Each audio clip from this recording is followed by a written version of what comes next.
حکم خداوندی پا کر حضرت جبرائیل علیہ السلام آئے۔ زمین نے اللہ تعالیٰ کی قسم دے کر حضرت جبرائیل علیہ السلام کو مٹھی خاک لینے سے منع کر دیا۔ حضرت جبرائیل علیہ السلام واپس چلے گئے۔ پھر حضرت اسرافیل علیہ السلام مٹھی خاک لینے آئے۔ زمین نے انہیں بھی اللہ کی قسم دے کر خاک لینے سے باز رکھا۔ پھر ان کے بعد حضرت اسرائیل علیہ السلام آئے۔ زمین نے رونا پیٹنا شروع کر دیا، مگر حضرت اسرائیل علیہ السلام نے اس کی کوئی پرواہ نہ کی اور ایک مٹھی خاک لے کر واپس ہوئے۔ پھر اللہ تعالیٰ نے اس سے حضرت آدم علیہ السلام کا پتلا تیار کیا۔ اس کے بعد آدم علیہ السلام کے جسم میں حکم الہی سے روح داخل ہوئی تو ان کی آنکھوں میں بینائی کی قوت پیدا ہوئی۔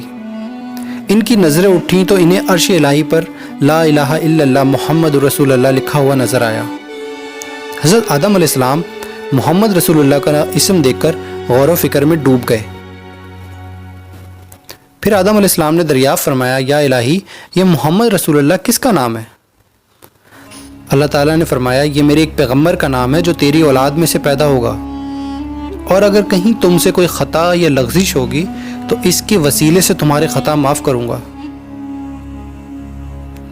یہ حکم الہی سن کر حضرت آدم علیہ السلام کے دل میں خیال پیدا ہوا کہ مناسب تو یہ تھا کہ میں اپنے بیٹے کے حق میں وسیلہ ہوں، مگر یہ تو بالکل برعکس ہو گیا۔ آدم علیہ السلام کے دل میں یہ خیال آتے ہی جبرائیل علیہ السلام کو اللہ تعالیٰ نے حکم دیا، جاؤ اور آدم کے دل میں اس خیال کے مادے کو نکال دو، ورنہ یہ چیز آدم کی تباہی کا باعث ہوگی۔ حضرت جبرائیل علیہ السلام نے حکم الہی کے تحت حضرت آدم علیہ السلام کا سینہ چاک کیا، اس میں سے وسوسے والا مادہ نکال دیا۔ ہم نے سنا ہے کہ حضرت جبرائیل علیہ السلام نے آدم کا سینہ چاک کر کے جو مادہ یعنی وسوسہ نکالا تھا، اس میں سے نصف جنت میں دفن کر دیا تھا۔ اس نصف سے جنت میں ایک شجر الخلد یعنی گندم کا پودا ہوگا، جس کا دانہ کھانے کے بعد حضرت آدم علیہ السلام اللہ تعالیٰ کی ناراضگی کے مرتکب ہوئے اور جنت سے بے دخل بھی ہوئے۔ باقی جو نصف رہ گیا تھا، اس سے نصف امارہ کی تخلیق ہوئی تھی۔ ادھر فرشتوں کا یہ خیال تھا کہ وہ عبادت، ریاضت اور اللہ کی اطاعت کے سبب ساری مخلوق سے افضل ہیں۔ ان کا یہ خیال کس حد تک درست بھی تھا کیونکہ ان کی تخلیق نور سے ہوئی تھی۔ دوم یہ کہ مادہ کی لطافت کی وجہ سے ان میں خدا کی نافرمانی کی طاقت ہی نہیں تھی، مگر قدرت کو کچھ اور ہی منظور تھا۔ حضرت آدم کو پیدا کر کے اللہ تعالیٰ نے انہیں وہ علم عطا کیا جس سے فرشتے سراسر محروم تھے۔ اللہ تعالیٰ نے حضرت آدم کو تمام چیزوں کے نام، ان کی صفات سب بتائیں۔ پھر ان چیزوں کو فرشتوں کے سامنے رکھ کر ان سے دریافت کیا کہ ان کے نام بتاؤ۔ فرشتوں کے ان کے ناموں کا علم ہی نہیں تھا، وہ تو صرف اس حد تک صرف ان چیزوں کے نام جانتے تھے جو اللہ تعالیٰ نے انہیں بتائے تھے۔ فرشتوں نے چیزوں کے نام بتانے سے معذوری ظاہر کی اور انہیں اپنی غلطی کا احساس ہوا۔ انہوں نے اللہ تعالیٰ سے معذرت کی اور اللہ تعالیٰ نے فرشتوں پر حضرت آدم علیہ السلام کی فضیلت ثابت کی اور پھر انہیں حکم دیا، اے میرے فرشتوں، تم آدم کو سجدہ کرو۔ اللہ تعالیٰ کی حکم کی تعمیل ہوئی اور تمام فرشتے سجدے میں گر گئے، مگر عزازیل تکبر اور نخوت سے سجدے میں نہ گرا۔ فرشتے 100 سال یا 500 سال تک سجدے میں پڑے رہے۔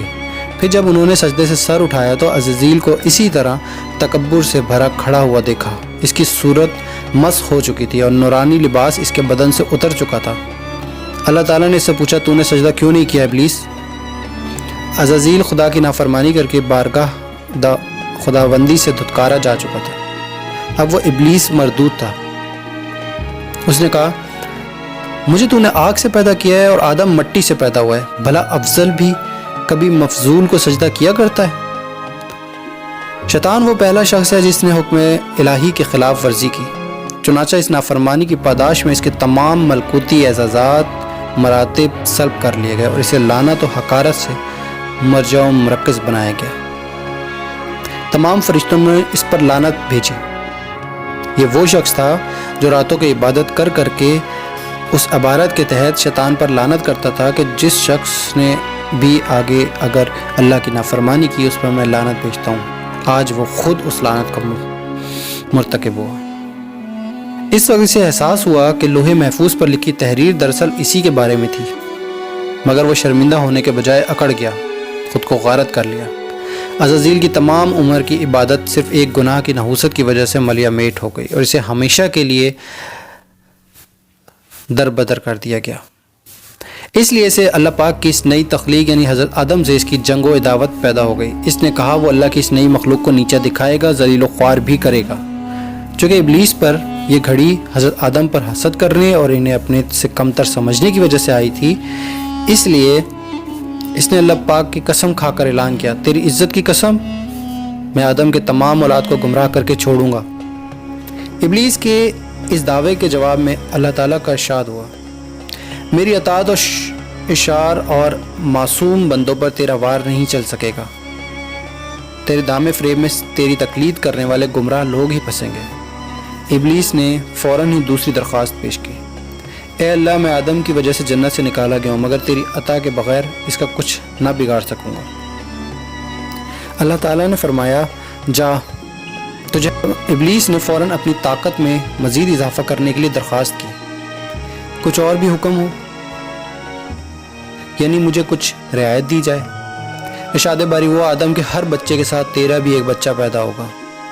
شیطان نے پھر رعایت اور آسانی کی درخواست کی۔ اس پر اللہ تعالیٰ نے حکم دیا، ان کے دلوں کو اپنا مسکن بنا اور ان کے مال اور اولاد میں شریک ہو جا۔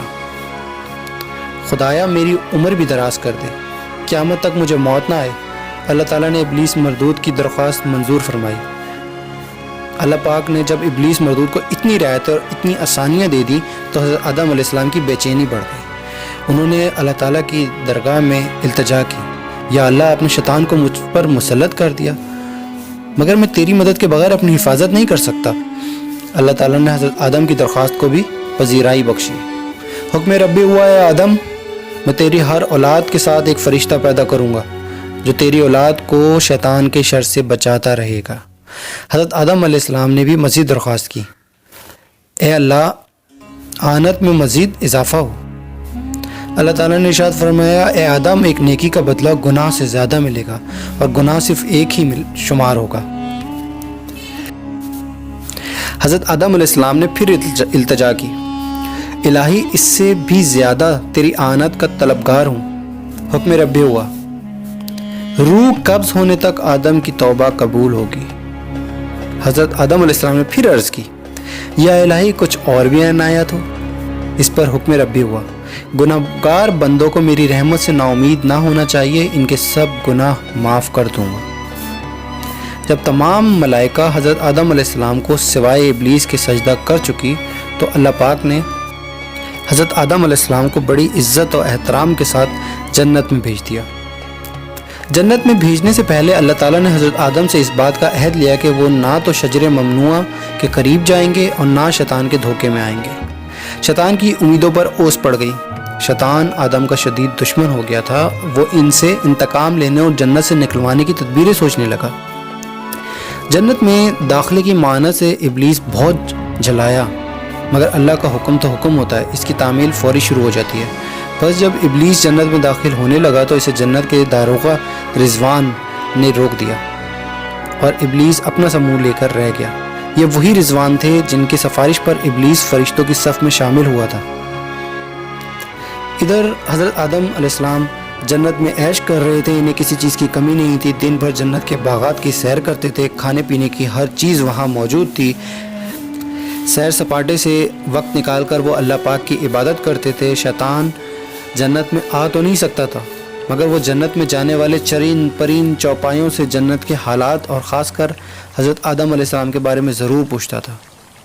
جب اسے بتایا جاتا کہ آدم علیہ السلام جنت میں بہت خوش ہیں تو وہ جل جایا کرتا تھا، دل ہی دل میں کڑتا تھا۔ پھر ایک دن اسے ایک پرندے یا جانور سے یہ معلوم ہوا کہ حضرت آدم علیہ السلام آج کل کچھ گھبرائے اور پریشان سے ہیں، تو وہ بہت خوش ہوا، مگر جنت سے باہر رہ کر ان کا کچھ بگاڑ تو نہیں سکتا تھا۔ رفتہ رفتہ جنت میں یہ بات پھیل گئی کہ حضرت آدم علیہ السلام باوجود عیش و آرام کے پریشان اور دل برداشتہ سے رہتے ہیں۔ یہ خبر جب اڑتے اڑتے حضرت جبرائیل علیہ السلام کے کانوں تک پہنچی تو پہلے تو انہوں نے اس کی تصدیق کی، پھر جب یہ بات صحیح ثابت ہوئی تو ایک دن حضرت جبرائیل علیہ السلام جب عرش الہی پر پہنچے تو انہوں نے اللہ پاک کے حضور عرض کی، اے اللہ، تو نے اپنے بندے آدم کو جنت میں کیا نہیں دیا؟ کھانے پینے کی طرح طرح کے میوہ جات، گھومنے پھرنے کو سدا بہار باغات، خدمت کے لیے حوریں ہر دم ان کے حضور میں حاضر رہتی ہیں، مگر تیرا بندہ آدم پھر بھی اداس اور پریشان سا رہتا ہے۔ جنت کے تمام باسی آدم کی پریشانی اور غمگینی سے خود بھی پریشان ہو رہے ہیں۔ اے مالک و کون و مقام، مجھے بتایا جائے کہ آدم آخر کیوں افسردہ ہے؟ انہیں کس بات کا غم ہے؟ جبریل امین کا سوال ختم بھی نہ ہوا تھا کہ عرش الہی پر صدائے ربی گونجی، کن یعنی ہو جا، اور اس کے ساتھ ہی جبریل امین کو حکم دیا گیا، جبریل جاؤ اور دیکھو کہ اب آدم کس حال میں ہے۔ حکم ربی پاتے ہی حضرت جبرائیل علیہ السلام نے ایک فراٹا بھرا اور دم کی دم میں وہ جنت میں حضرت آدم علیہ السلام کے قریب کھڑے تھے، مگر وہاں کا منظر دیکھ کر جبرائیل امین حیران رہ گئے۔ انہوں نے چاروں طرف غور و فکر سے دیکھا، جب ان کی سمجھ میں کچھ نہ آیا تو اس عالم استجاب میں اللہ پاک سے سوال ہی ہوئے، اے اللہ پاک، یہ کیا ماجرا ہے؟ میں تو یہاں آدم کو تنہا چھوڑ کر گیا تھا، مگر اب میں دیکھ رہا ہوں کہ آدم اکیلے نہیں بلکہ ان کے پاس ایک اور انسانی ہستی بیٹھی ہوئی دکھائی دے رہی ہے، یہ سب کیسے ہوا؟ اس وقت حضرت آدم کی نظر جب جبرائیل پر پڑی تو آدم مسکرا دیے۔ حضرت آدم کے چہرے پر مسکراہٹ کھل اٹھی، بولے، اے جبریل امین، میرے پیدا کرنے والے نے میری پریشانی اور دکھ کا مداوع کر دیا ہے۔ حضرت جبریل علیہ السلام اب تک حیران و پریشان تھے۔ حضرت آدم علیہ السلام کی آواز پر وہ چونکے اور آدم سے پوچھا، اے خدا کے برگزیدہ بندے، یہ سب کیا دیکھ رہا ہوں؟ آخر یہ سب کیا ہے؟ حضرت آدم علیہ السلام کے چہرے سے مسرت اور شادمانی کی لہریں پھوٹ رہی تھیں۔ انہوں نے جبریل امین کو جواب دیا، اے جبریل، میں یہ نہیں جانتا یہ سب کیا ہے، مگر اتنا ضرور جانتا ہوں کہ فضائے بسیط میں ایک آواز گونجی تھی، اور وہ آواز تھی، کن، ہو جا۔ اور پھر یہ ہستی جسے تم دیکھ رہے ہو میرے سامنے بیٹھی ہے۔ میں نے ان سے پوچھا کہ تم کون ہو اور یہاں کیسے آئی، تو انہوں نے کہا کہ میں آپ کے جسم کا ایک حصہ ہوں، مجھے آپ کی بائیں پسلی سے اللہ تعالیٰ نے پیدا کیا ہے اور آپ کی دلداری پر معمور کیا ہے۔ جبریل نے دریافت کیا، ان کا نام کیا ہے؟ یہ اپنا نام حوا بتاتی ہیں۔ جبریل امین کے لیے حضرت آدم کی تخلیق ہی سب سے بڑا معجزہ تھی، اب حضرت حوا کی تخلیق نے انہیں اس قدر حیران کر دیا کہ وہ کھڑے کھڑے بیٹھ گئے۔ حضرت آدم علیہ السلام کو سجدہ نہ کرنے کی بنا پر ابلیس کو جنت سے نکال دیا گیا تھا، مگر اسے آسمان پر رہنے کی اجازت تھی۔ یہ پہلے بیان کیا جا چکا ہے کہ ابلیس کو ایک زمانے میں فرشتوں کا معلم اور استاد بھی بنا دیا گیا تھا، اور ابلیس عرش کے نیچے نور کے جھنڈے کے سائے میں بیٹھ کر فرشتوں کی درس و تدریس کے فرائض انجام دیتا تھا۔ جنت ہی میں ابلیس کی رہائش تھی، تمام جنت والوں سے اس کی یاری تھی، دوستی تھی۔ اب اسے جنت میں داخلے کی ممانعت ہو گئی، اس لیے وہ کھلم کھلا جنت میں نہیں جا سکتا تھا۔ اس فکر میں تھا کہ کسی تدبیر سے جنت میں خفیہ طور پر داخل ہو جائے، پھر آرام سے بدلہ لے کر اپنا بوس نکالے۔ ابلیس اس فکر میں جنت کے در و نازے کے ارد گرد گھومتا رہتا تھا کہ کوئی شناسہ مل جائے تو اس کی مدد سے جنت میں داخل ہو جائے۔ ایک روز ابلیس اس فکر میں جنت کے دروازے سے کچھ دور بیٹھا تھا کہ اسے مور نظر آیا۔ وہ لپک کر مور کے پاس گیا، اس سے عرض کی، مور، تم میرے بہت پرانے دوست ہو، اگر مجھے جنت کے اندر پہنچا دو تو تمہاری بہت مہربانی ہوگی۔ مور کو معلوم تھا کہ ابلیس کو جنت میں داخلے سے منع کیا گیا ہے، اس لیے اس نے صاف منع کر دیا۔ اس نے کہا، نہ بھائی، یہ کام میرے بس کا نہیں ہے۔ مور کا صاف انکار سن کر ابلیس کا چہرہ اتر گیا۔ مور کو اس پر ترس آ گیا، اس نے ابلیس سے چلتے چلتے کہا، مجھے افسوس ہے کہ میں تمہاری مدد نہیں کر سکتا، مگر یہ ضرور جانتا ہوں کہ سانپ ضرور کر سکتا ہے۔ اگر تم کہو تو میں اس سے ذکر کروں۔ اس دوران اتفاق سے سانپ بھی در آ گیا۔ ابلیس نے بڑی لجاجت اور خوشامد سے سانپ سے اپنا مقصد بیان کیا۔ سانپ پہلے تو انکار کرتا رہا، مگر تھوڑی دیر گفتگو کے بعد وہ ابلیس کو جنت میں لے جانے پر رضامند ہو گیا۔ پھر ابلیس سانپ کی مدد سے جنت میں پہنچا۔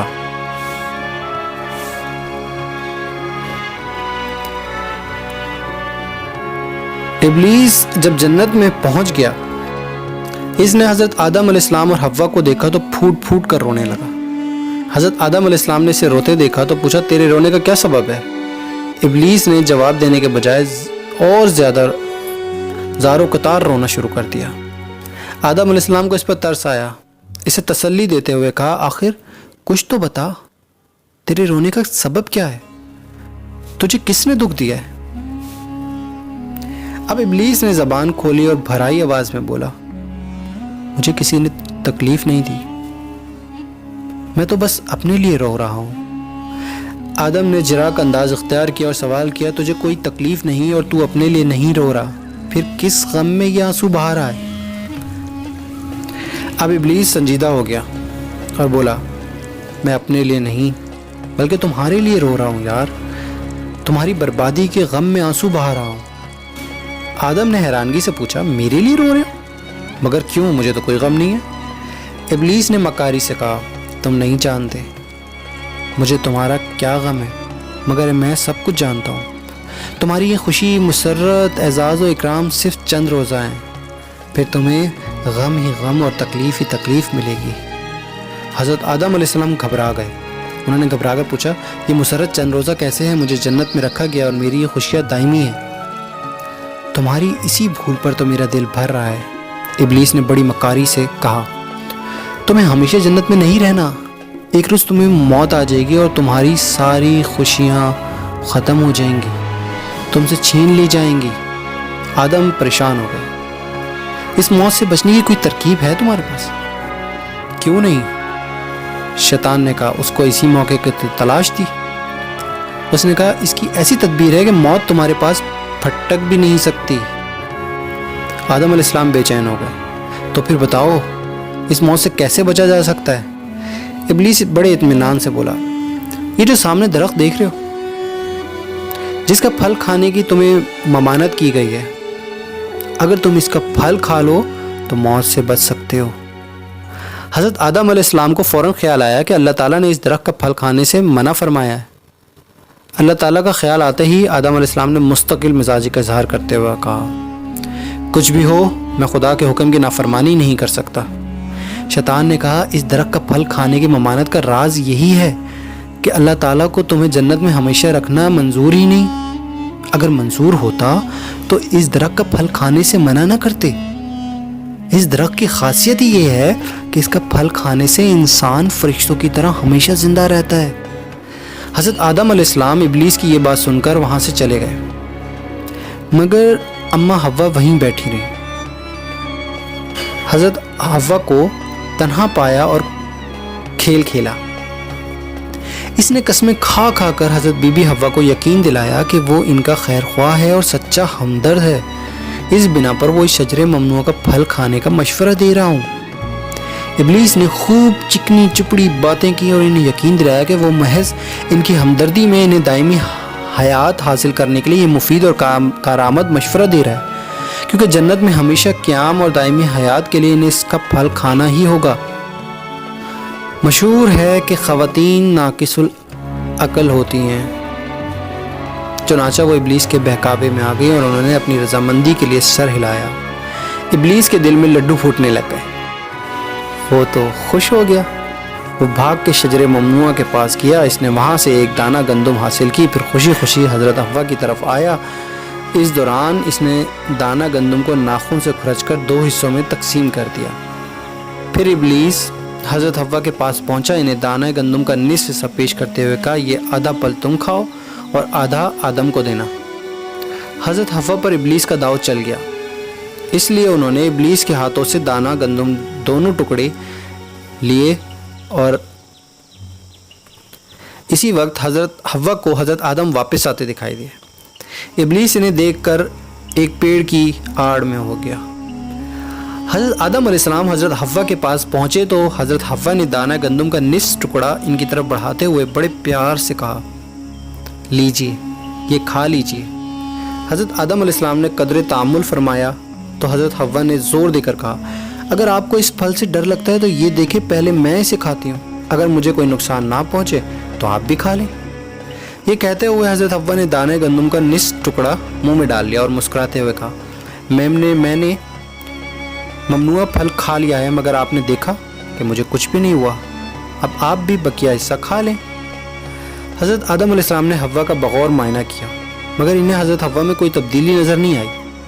یہ دیکھ کر اور اپنا پورا اطمینان کر کے حضرت آدم نے بھی نصف دانہ گندم کو منہ میں رکھا اور کھا گئے۔ پھر وہ دونوں ایک دوسرے کو دیکھ کر مسکرائے، شاید اس خیال سے کہ اب وہ ہمیشہ زندہ رہیں گے اور انہیں جنت میں سے نہیں نکالا جائے گا۔ مگر ابھی تھوڑی دیر ہی گزری تھی کہ اچانک ان کے جسم سے جنت کی پوشاک اتر گئی اور وہ دونوں برہنہ کھڑے ہو گئے۔ اب تو ان کے ہوش و حواس غائب ہو گئے، وہ گھبرا کر ادھر ادھر بھاگے۔ آخر مجبور ہو کر انہوں نے انجیر کے پتوں سے اپنے سطر چھپائے۔ انہوں نے ادھر ادھر دیکھا مگر ابلیس کا دور دور تک پتہ نہ تھا، کیونکہ اس کا تو جو کام تھا وہ کر کے چلا گیا۔ اب دونوں پچھتا رہے تھے، وہ ایک دوسرے کو شرمندہ نظروں سے دیکھ رہے تھے اور سر جھکا لیتے تھے۔ حضرت آدم علیہ السلام کو چونکہ منع کر دیا گیا تھا کہ وہ شجر ممنوعہ کے قریب نہ جائیں اور نہ اس کا پھل کھائیں، مگر حضرت آدم علیہ السلام نے خدا کی حکم کی نافرمانی کی اور شیطان کے بہکاوے میں آ کر انہوں نے شجر ممنوعہ کا پھل یعنی دانہ گندم کھا لیا۔ اس دانے کو کھاتے ہی حضرت آدم علیہ السلام اور حضرت حوا سے تمام جنت کی مراد چھین لی گئیں۔ سب سے پہلے حضرت آدم علیہ السلام اور حضرت حوا جو اس جرم میں برابر کی شریک تھیں بلکہ اصل مجرم وہی تھیں، اس لیے ان دونوں پر عذاب الہی نازل ہونا شروع ہو گیا۔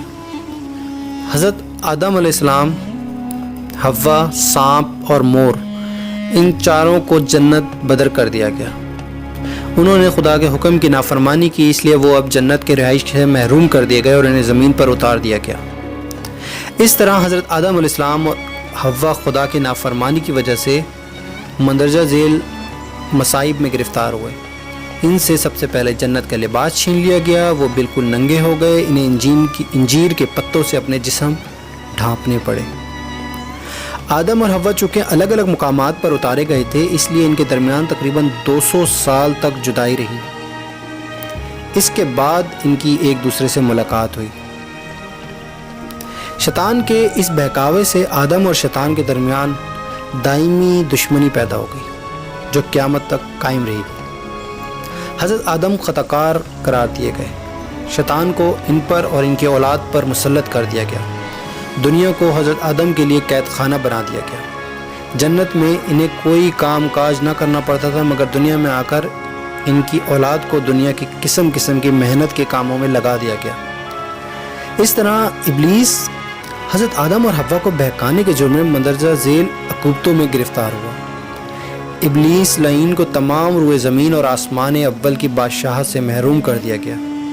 ابلیس کی صورت مسخ کر دی گئی۔ ابلیس اللہ کی قربت سے محروم ہو گیا۔ اس کا عزازیل نام تبدیل کر کے ابلیس تجویز ہو گیا۔ ابلیس بدبختوں اور کفار کا پیشوا بنا دیا گیا۔ ابلیس معرفت الہی کی دولت سے ہمیشہ کے لیے محروم کر دیا گیا۔ ابلیس کے لیے توبہ کا دروازہ ہمیشہ کے لیے بند کر دیا گیا۔ ابلیس نیکی سے ہمیشہ کے لیے محروم ہو گیا۔ ابلیس تمام دوستیوں کا خطیب مقرر ہوا۔ زمین پر حضرت آدم کی اولاد میدانوں اور پہاڑوں دونوں جگہ آباد تھی۔ یہ وہی جگہیں تھی جہاں پہلے جنات تھے۔ بنو آدم قبائل میں منقسم ہو گئے، میدانوں میں بنو قبائل اور پہاڑوں پر بنو شیت۔ اس طرح حضرت آدم علیہ السلام کی اولاد دنیا پر ٹھہری اور اس موجودہ دنیا کی تخلیق ہوئی، اور آج تک شیطان اور انسان کی دشمنی قائم و دائم ہے۔ کبھی شیطان نفس کا استعمال کر کے انسان کو بہکا دیتا ہے اور اسے ہرا دیتا ہے، تو کبھی انسان اپنی ضمیر کا استعمال کر کے شیطان کو ہرا دیتا ہے۔ یہ جنگ، جسے نفس کی جنگ بھی کہا جا سکتا ہے، یہ تا قیامت قائم رہے گی۔ جو اس میں جیت گیا، شیطان کو جس نے ہرا دیا، وہ یقیناً اللہ کی مراد، اللہ کی رضامندی کا حقدار ٹھہرے گا۔ اور جو شیطان کا چیلا بن گیا، شیطان کا پیروکار بن گیا اور نفس کے ہاتھوں مجبور ہو کر بہک گیا، گناہوں میں اپنے آپ کو ڈبو دیا، وہ یقیناً اللہ کے عذاب کا مرتکب ٹھہرے گا۔ تو خدا را کوشش کریں کہ شیطان اور بنی آدم کی جنگ میں جیت آپ کی ہی ہو۔ اللہ سے دعا کریں کہ وہ آپ کی مدد کرے۔